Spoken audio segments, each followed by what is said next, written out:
Hello! It's been a while, hasn't it?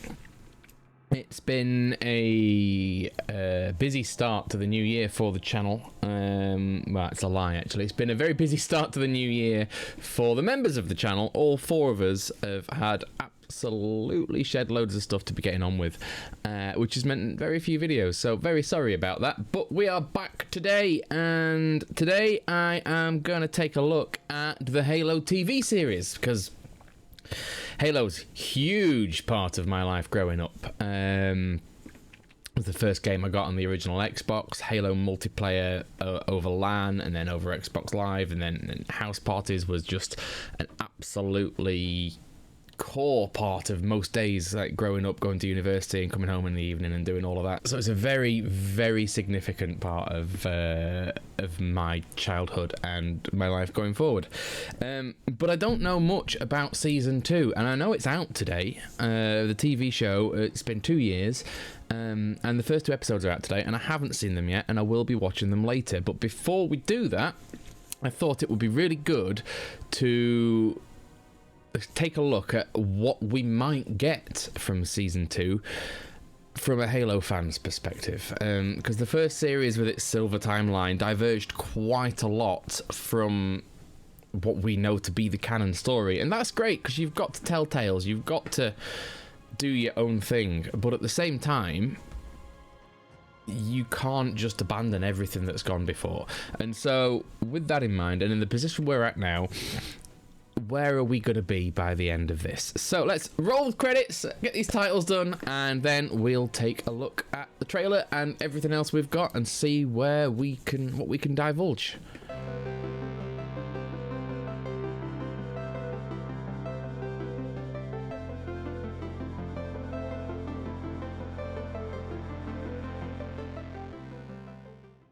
And welcome back. Right, so the first series of Halo touched on an area that we didn't really, as fans of the game and some of the books, didn't have much of a background in. And the prequel, the most important prequel, is The Fall of Reach by Eric Nyland, which is a very good book and fills out a lot of gaps. Now, elements of that have been taken, sort of characters like Dr. Halsey and Reach being the training base and the Spartans being taken as children and replaced with flash clones.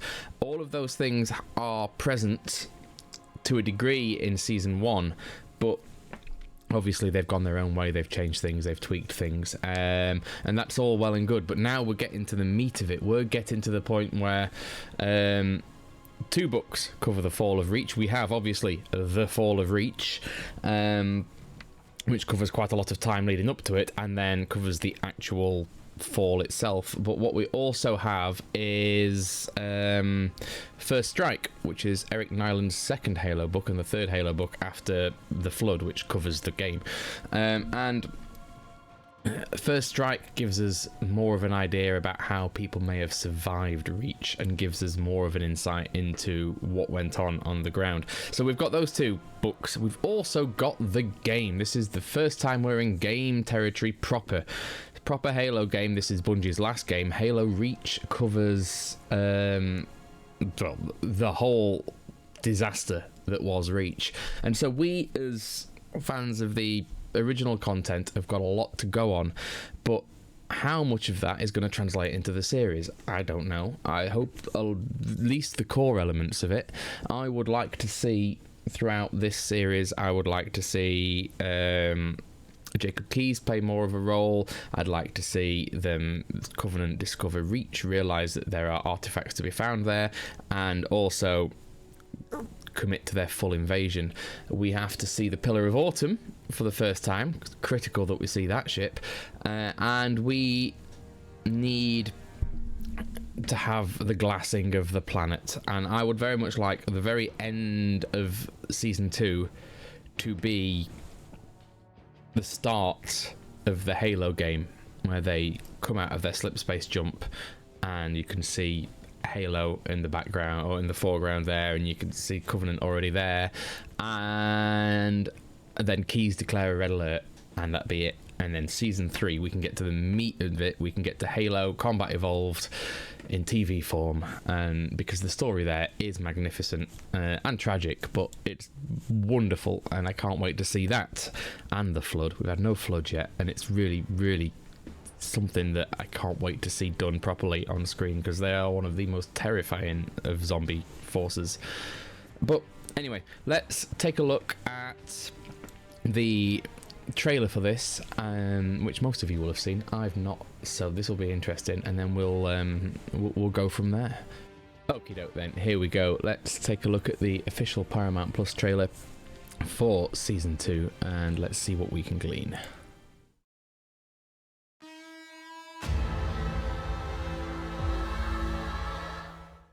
Oh. Okay. People of Reach. Let's see. They're going at the human element, aren't they? I bring you blessings.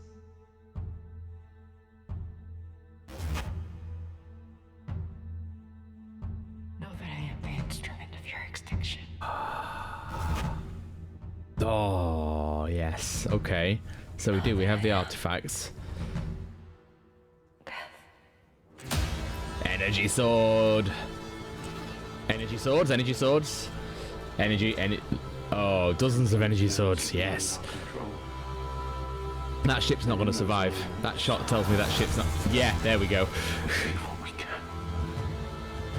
Look at your faces. Let's save what we can. I do not see defeat. No! And I Look do at the not state see of it. surrender. You will not make a stand. They're not in his armor. Do they get caught by surprise?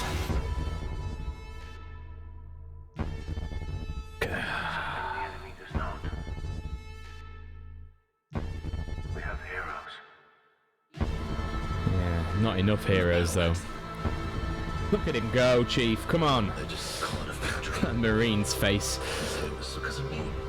Because of something I did. Or something you are.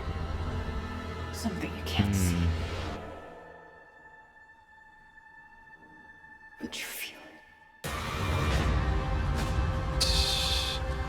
Okay, he's leveled up. If he can take out all of them like that, there's Halsey looking a little bit worse for wear. They always jump.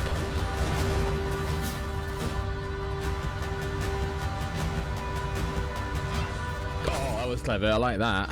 It's over the shoulder. Is that a siren we're hearing in the background, baby?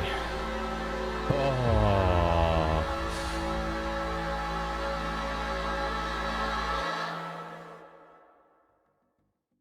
Okay, right then.